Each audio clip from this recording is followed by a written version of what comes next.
Sa number 5, isa ka e-trike driver patay matapos mabungguan naman sa isa ka SUV sa Barangay Estefania sa Bacolod City. Kaina sang aga.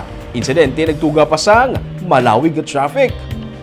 Nakibot ang mga motorista kaina sang aga kung nga alas 6 pasado pa lang sang aga. Tuma nakalawig sang pilahay sa mga salakyan sa Burgos Extension sa Purok Kamingawan sa Barangay Estefania sa Bacolod City. Masami, mga alas 7 pa sang aga naga-bumper to bumper ang mga salakyan sa sininga area. Sa unhan, may natakloban nga bangkay sang tao. Siya ang e-trike driver nga si Romulo Durable, 61 anyos. Nabungguan siya sang SUV nga ginamaneho naman ni Tristan Teruel. Sunod sa traffic investigator nga si Senior Master Sergeant June Garong, hinali na lang nga nagliko pa wala ang e-trike, gani nabungguan sini ang nagasugata nga SUV. Nagtabok ang driver sang e-trike kag mahimo bangod sang impact, ini ang gintunaan sang iya kamatayon.